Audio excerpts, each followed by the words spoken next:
Good morning, everyone. I just thought I'd do a bit of a quick follow-up about the applique. I know this is back to front view. I don't think I can ever change it now. But the applique box. Let me have a quick look and see if I can. I can't turn it around. No.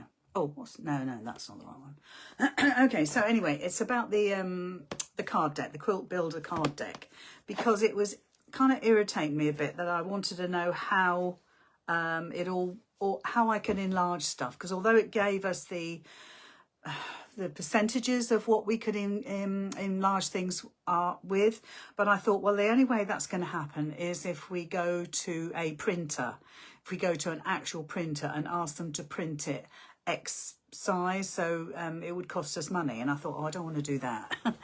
So I thought, right, what can I do to do it myself? Now, I probably wouldn't do it any bigger than, let's say, a 12-inch block. Let's just say that. But I don't think I'd want to go any bigger. But anyway, I've gone slightly bigger than that, but I fitted the design that I chose within that a 14-inch square. Okay, so this was the design I chose. And on the box, or in the box, it tells you can either scan a QR code or you can go to the website. And I went to the website because I was on my PC.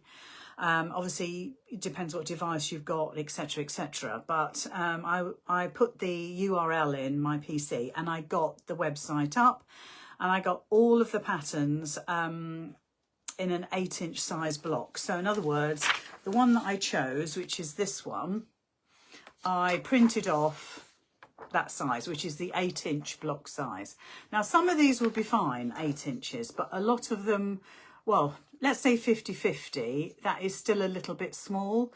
And of course, it does depend what fabrics you're using. If you're using things like felt, where the accuracy of the cut, if you're not doing EPP or turn edge, needle turn, that sort of thing, I think it's going to be a case of you've got to decide what design suits what technique. But anyway, that's how it prints. Now, you don't have to print every single page. I think from memory there's 55 pages. You don't have to print 55 pages.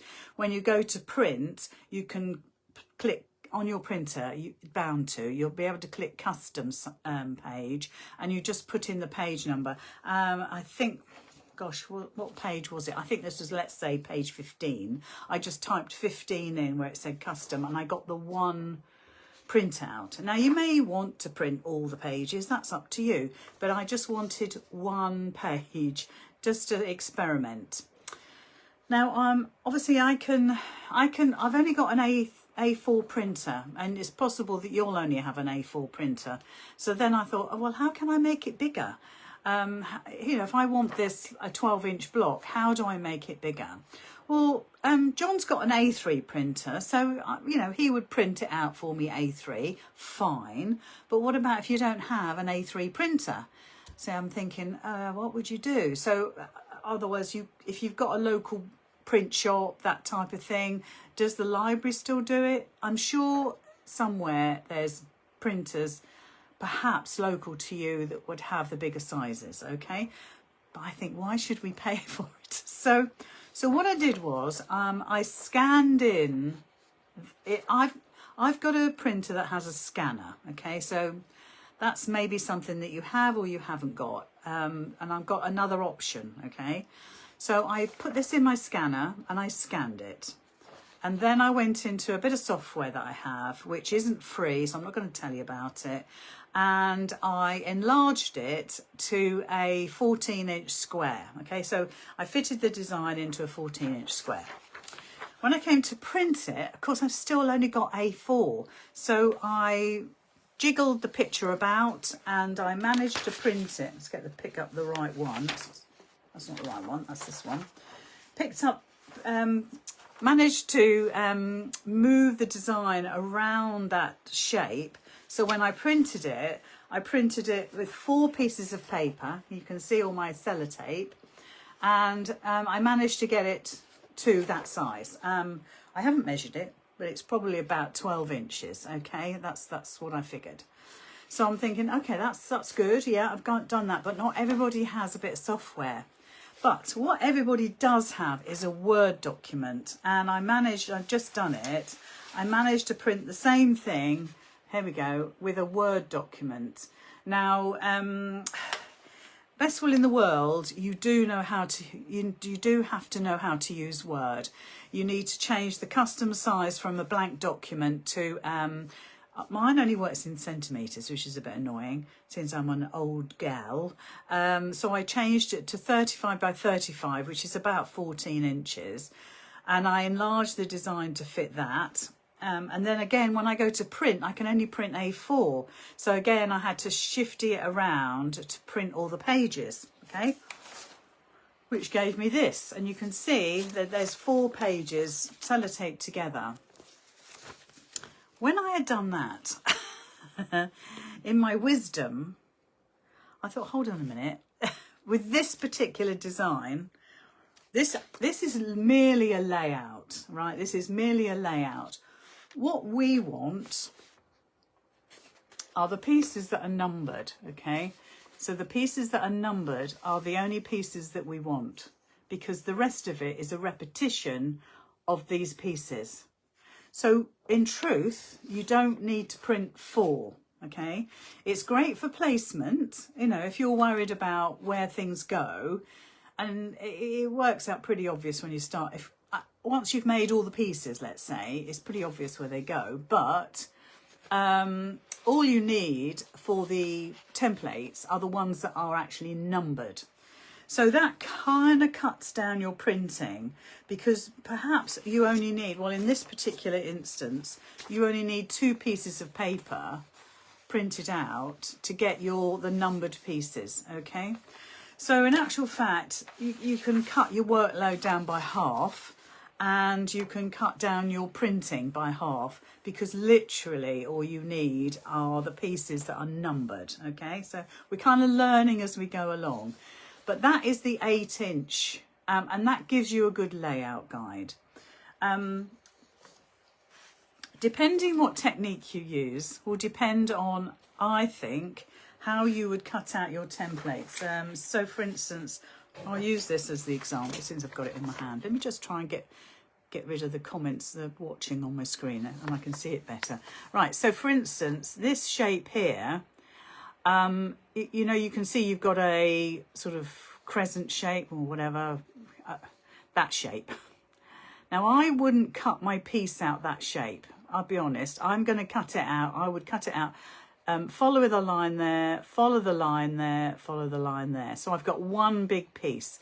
And then the second piece I would cut along that line there and back into there. So I'd end up with three layers all sitting on top of each other. Now, I kind of figure that's, for some that would be common sense. For some that are just trying applique, they probably wouldn't do that. They'd probably cut just that little slither there.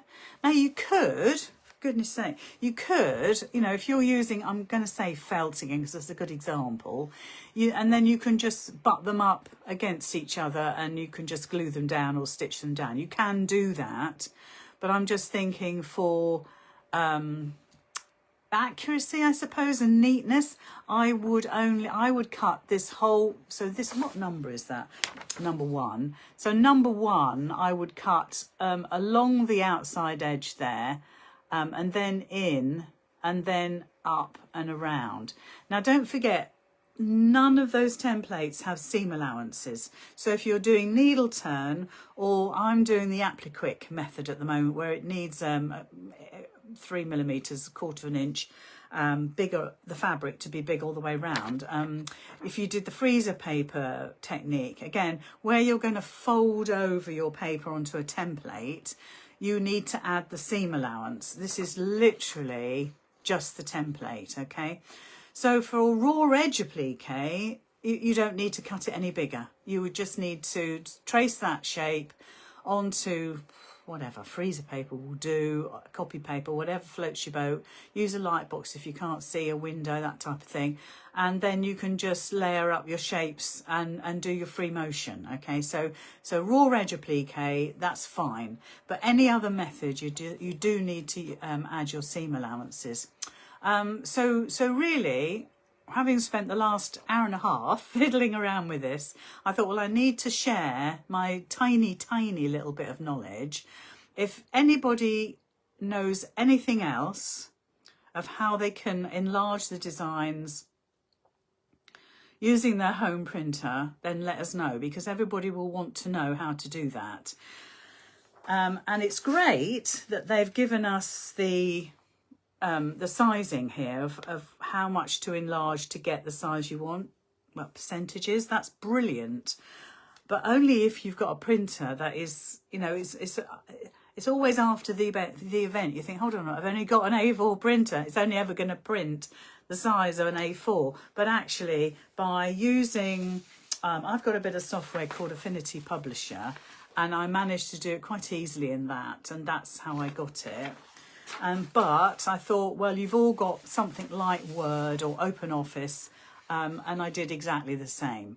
But it needs a little bit of thinking. So it's not as easy. It's not a simple process, but it's doable. I've just done it, and I had to think what I was doing, basically. So you have a little bit of knowledge of how you want to get things. It's when you go to print that you need that section to print correctly. Having said that, as I've just said before, you only need the sections with the numbers. Okay, so you'll need, to be honest, to be fair, even if you just got that bit, you've got all the shapes that you need, because although that circle is numbered, it's the same as that circle, isn't it? And if you cut it off here, for instance, with your printing,